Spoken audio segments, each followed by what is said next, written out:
20年前，就是2003年，第一次来台湾就来了暨南大学，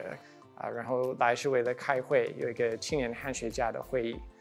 王德威还有一些本地的老师合办的。就我在那场会议上认识了很多朋友，我后来跟他们一起合作的一些学者，所以其实对我的生涯有很大的影响，所以很高兴，这是我20年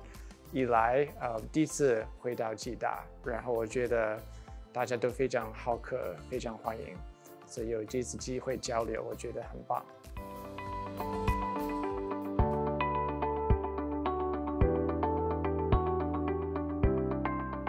Where Research Begins 研究的起点或者研究的方法这本书，其实是我读研究生的时候被配去教一门研究方法课，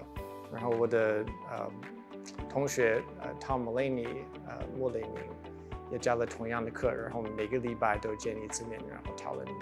我们觉得那次试验是失败的，我们并没有帮上别人的忙，所以我们后来才凭我们后来的经验，我们10多年来的教学经验，写了这本书。我觉得它的动机是部分为自己，也部分为别人然后我觉得研究也一样。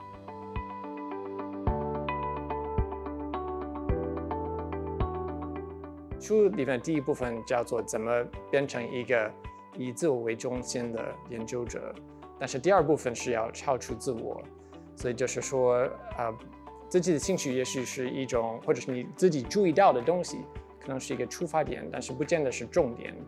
所以那个重点好像还需要稍微外向一点，还需要考虑世界会怎么跟你的课题有所互动，所以我们就认为那个课题是一种工具。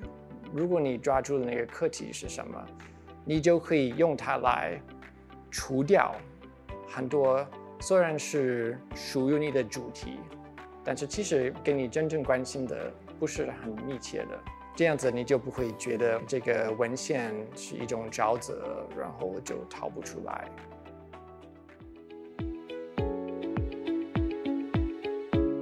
每一个新的研究计划里面都会碰到这个问题，就是什么时候才真的形成了一幅画。我觉得很多研究是一种想再想，然后重写的过程，所以我觉得写作也是一种想通问题的方法。你的写作的这个定义也可以是很广的，也可以是语录，就是你用你的手机说几句话，你也不必坐在电脑面前。然后我自己觉得眼花了，不想再做了，我就会到外面去散步，然后就把我的想法录下来。然后有的时候回到办公室之后，就已经写了1000字，所以这是另外一种方法。我们在书里面提到的一种说法是，如果一个东西是完美，你就想不进去，就好像就把你压倒了。然后我觉得研究是正好相反，你要把别人引进去。如果他们觉得不能进来，他们就无法跟你沟通。我觉得研究就是探索人生的一种方法，不限于学术界，我们也不必把它太像是工作而已，或者是为了弄学位，为了弄100分，我们也可以部分为了自己，部分为了别人。